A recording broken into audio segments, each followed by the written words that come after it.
What's going on, guys? It's Dave. So the LeBron James, Michael Jordan debate. If I sound a little tired, I'm really tired. Not even gonna explain what happened last night. I almost punched this guy in the face, but let's just leave it at that. The LeBron James, Michael Jordan debate is over. You know, I feel like it's been over since the 2016 NBA Finals. Now, here's why I think LeBron James is the greatest player of all time. And it's not even a conversation anymore. Now, the reason why I'm bringing this up is because this whole topic on how Ben Simmons, is having a better rookie season than LeBron James did and all of these categories. Now, there's only one player that actually had a better season, a regular season, than LeBron James. I'm not going to say his name because a lot of people are getting a little salty because I keep mentioning him in my videos, but I mean, he's a superstar, but whatever. So, LeBron James. Honestly, this debate's been over since 2016, and here's why. First of all, this man is about to go to 8 straight NBA finals, but it's been 7 straight, but he's been to 8 finals, okay? First of all, that's more than Michael Jordan. And here's the most hypocritical thing I hear by Michael Jordan fans. And there's nothing wrong with it because he's the second greatest player of all time. Let's just get that right out. He's the second. It's not even a question, right? But here's the thing. Michael Jordan is 1-9 without Scottie Pippen in the playoffs. Keep that in mind. He couldn't even get out of the first round. And we're talking about the greatest player of all time. Couldn't get out the first round without Scottie Pippen. Now, I know people are going to say, oh, but he was playing teams like the Bad Boy Pistons and, Larry Bird was a top 10 player of all time in the Boston Celtics who had Kevin McHale, Larry Bird, etc. Okay, that's cool. So that you explain his record by saying he played against those tough teams, without Scottie Pippen, the 1-9 record without Scottie. You explain that. But then you bring up that LeBron is 3-5, and you say he sucks because he's 3-5, but you're punishing him for making it farther and playing tougher teams in the finals than Jordan did, because it's the same thing. You're giving Michael Jordan an excuse to have that 1-9 record without Scottie Pippen, but you're not giving LeBron James an excuse because Michael Jordan played down really good teams like the Bad Boy Pistons and the Boston Celtics. Let's be real, he did. But at the same time, these same people say LeBron sucks because he's 3-5, but yet they don't think about who he's played in the finals. Okay, this man has played the San Antonio Spurs. Are you serious? Come on now. 3 times he's played the Spurs. 3 times he's played the Golden State Warriors. Okay, those 2 teams right there are top 10 teams in NBA history. Actually, they're both top 5 teams in NBA history. Okay, first of all, the 2015-16 Warriors, easily top 3 team in NBA history. The 2016-17 Golden State Warriors, easily a top 5 to top 10 team in NBA history. I mean, they went, what did they do? I think they went 16-1 in the NBA playoffs. That's like Shaq and Kobe status right there. That's like Michael Jordan, Chicago Bulls status. Yeah, that's like Showtime Lakers. That's like the Boston Celtics status, right? That's Tim Duncan Spurs. I mean, come on. So LeBron has played tougher competition in the finals than Michael Jordan. But another thing that bothers me the most is this dude was down 3-1 against a team that went 73-9. 3-1 against a team that went 73-9. With the first unanimous MVP in league history. He had possibly the greatest season in NBA history. And LeBron said, you know what? No, I'm winning. He came back he led his team. He didn't do it by himself because he had help from Kyrie and Kevin Love. But he came back from a 3-1 deficit and beat that team. And the crazy thing is people say, oh, but Michael Jordan didn't need help. He didn't need to jump, teams. And well, if LeBron would have had, Dwayne Wade, obviously they're drafted in the same draft class, but just use that. Let's use Kyrie Irving. If LeBron would have had Kyrie Irving drafted to the Cleveland Cavaliers, LeBron would have won a championship way earlier before the Warriors, and before, it's as if Kyrie came along earlier, before the Warriors were even a thing, and before the Spurs started to dominate again in 2013, 14, and 15. I mean, come on. So when I hear this, I'm like, it's so hypocritical of people to say, well, LeBron, he sucked because he needed help. But Michael Jordan's 1-9 without help. 1-9. And then they bring up the excuse, but look at the teams he's playing. Okay, none of the teams Michael Jordan has ever played are even close to the San Antonio Spurs or the Golden State Warriors. Not even close. The Utah Jazz, they're not even close to the Spurs. They're not even close to the Golden State Warriors. The Portland Trail Blazers, not even close.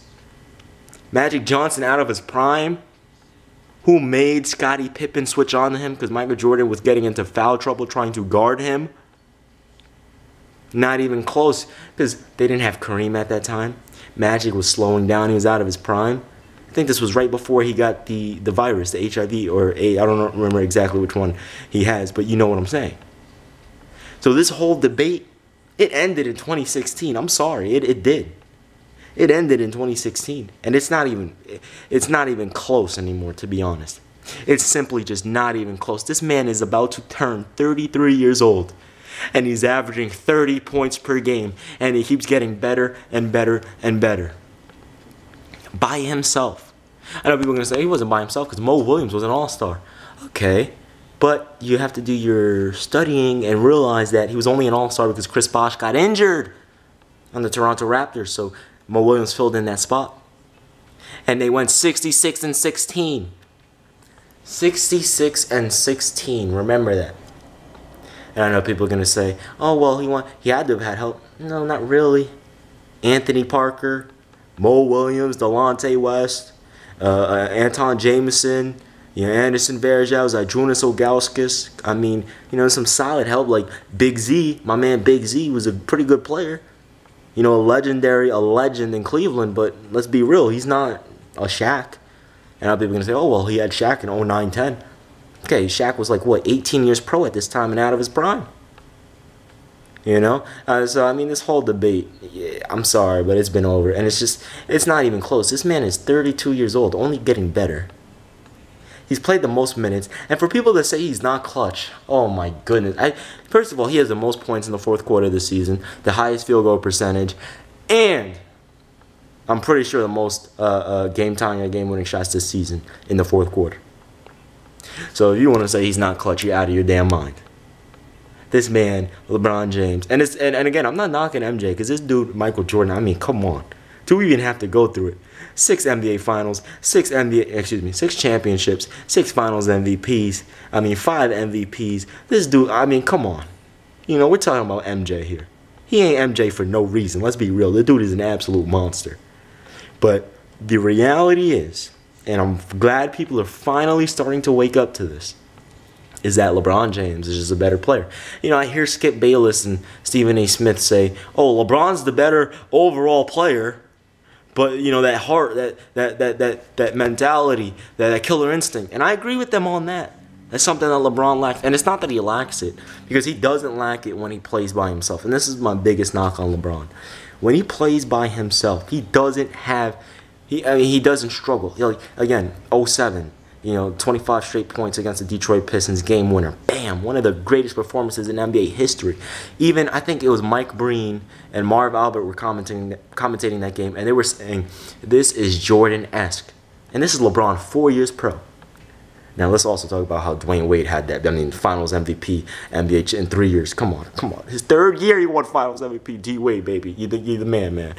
But, I mean, you see this all the time, and it's like, LeBron, when he's by himself, I just feel like he's a better player because he actually does more.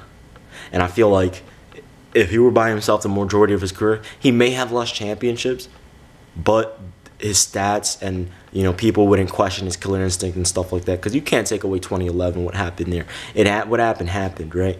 But, I mean, come on. Let's be real for a second, man. You talk about the 03 draft. I mean, you have D-Wade going to the finals in 06, Finals MVP, winning the championship, 35 points per game, the greatest performance I've ever seen by someone that young in NBA Finals history.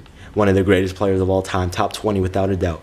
And then the next year you have LeBron James do his thing. And then 2 years after that you have Melo do his thing in the Western Conference Finals against Kobe. And then 2 years, not even a year later, for 4 years in a row, you have LeBron, Wade, and Bosh all in the same draft class. I mean, that was the best draft class ever. 84 is amazing too. Let's not say it wasn't, because it was.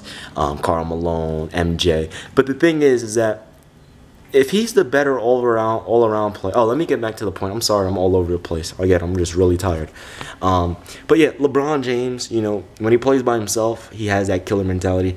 But he gets lackadaisical when he plays with superstars. And I've said this so many times. And I've watched him for over 10 years now. And that's something that just pisses me off about LeBron, is when he plays with star players, for the most part, he gets lackadaisical until it's too late. And then I'm like, LeBron, you should have been doing this. Because the reality is, we talk about wilt averaging 50. The reality is LeBron could do that in his sleep if he wanted to. That's the reality.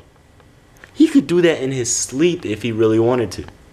You know, so at the end of the day, I think LeBron James is the greatest basketball player of all time. It's not even, to me, it's not even a debate anymore. I hear people say, oh, well, LeBron's definitely the better all-around player, but Jordan has 6 rings. Okay, if Michael Jordan, if you want to go by rings, then I guess Robert Horry is better than Michael Jordan. And if you want to go by rings, Bill Russell's the best because he has 11 rings in, what, 12, 13 years? I mean, come on. You know, so there's a whole lot of hypocrisy on both sides of the spectrum. Even LeBron fans are hypocritical at times as well, because Jordan faced some real tough teams in the first round, which explains why he's 1-9 without Scottie Pippen. Because you need help to beat, you know, great players surrounded by great players. You know, Larry Bird with Kevin McHale, or Isaiah Thomas with Joe Dumars, or Magic Johnson with Kareem, even though he didn't play MJ, the other MJ, Magic Johnson with Kareem, because obviously they were in the Western Conference and MJ was in the East, the real, you know, Michael Jordan MJ. But anyway, the debate is over. That's why it's over. The dude's only going to get better, and he's about to go, I think he's going to go to like 10 straight finals. I mean, come on, let's be real. This dude is ridiculous. It's been your man, Steve. I'm out. Peace.